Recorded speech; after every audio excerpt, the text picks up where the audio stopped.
ओम शांति। 19/11/2021 की मुरली का मंथन। आज की प्यारी प्यारी मीठी मुरली में बाबा ने याद की यात्रा पर जोर दिया है।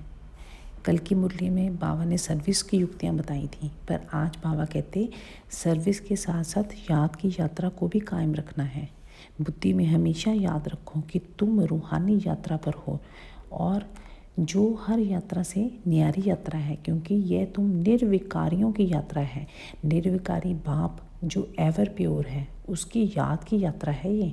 जिस्मानी यात्राएं तो अलप काल शन भंगूर की यात्राएं हैं, पर यह यात्रा बहुत बड़ी यात्रा है। बच्चों को इसलिए उठते बैठते यात्रा का ख्याल रखना है। इसमें ना गंगा स्नान करना है, ना शास्त्र पढ़ने की दरकार है, केवल बाप को याद करना है बस।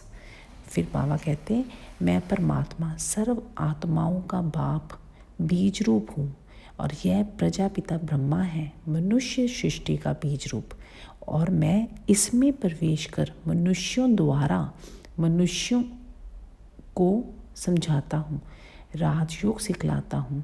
फिर बाबा कहते समझाता तो मैं सबको हूँ, लेकिन फिर भी कोटों में कोई और कोई में भी कोई इस ज्ञान को समझता है। तो बच्चों को कितनी अपार खुशी होनी चाहिए कि हम विश्व के मालिक बनने के लिए स्वयं शिव बाबा से पढ़ रहे हैं। बाप को याद कर बुद्धि का ताला खोल गोल्डन बुद्धि बन रहे हैं, पत्थर से पारस बुद्धि बन रहे हैं। तो बाबा कहते सीढ़ी का चित्र नंबर 1 है और त्रिमूर्ति का चित्र दूसरे नंबर पर है। इसका हमेशा ध्यान रखना है। और देह अभिमान की बीमारी सबसे पहली बीमारी है। बाबा कहते बच्चे देह अभिमान में नहीं पड़ना है, देही अभिमानी बनना है, क्योंकि यह आत्मा मूल वतन में रहने वाली निर्विकारी आत्मा है। यहाँ शरीर में आकर अपना पाठ बजाते हैं तो ये विकारी बन जाती हैं। अब फिर राजयोग सीख यह पवित्र बन पीसफुल इनकॉर्पोरियल वर्ल्ड में जाएगी और वहाँ से सतो रजो तमो में आएगी अपना पाठ बजाने। जैसे कर्म करते हैं वैसे घर में जाते हैं। एक शरीर छोड़ आत्मा दूसरा शरीर लेती है, तो इसमें रोने की तो कोई बात ही नहीं है। ज्ञान का सागर अपने बच्चों को मास्टर ज्ञान सागर बना रहे हैं।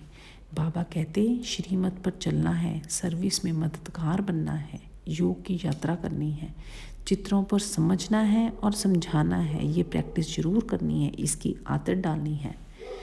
तो बच्चों को सपूत बच्चे बनना है, बेहद की सर्विस करनी है, अपना और आत्माओं का भी कल्याण करना है, चारों ओर पैगाम देना है, मन मना भव।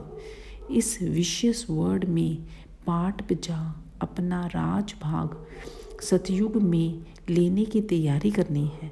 ज्ञान धन की गुप्त खुशी को भरपूर रखना है और आपस में रूठना नहीं, सर्विस नहीं छोड़नी। हर आत्मा को कोई ना कोई प्राप्ति करवाने वाले ही वचन हमेशा बोलने हैं। फिर बाबा कहते आज से मांगना बंद, केवल देने का भाव ही अब हम में समाना चाहिए, क्योंकि देने में ही लेना समाए और सर्व शक्तियों की संपत्ति से संपन्न बन दाता बनने वाले विदाता वरदाता भव का वरदान आज बाबा से मीठे मीठे बच्चे पाएं। ओम शांति। शुक्रिया बाबा, शुक्रिया बाबा, शुक्रिया बाबा। ओम शांति।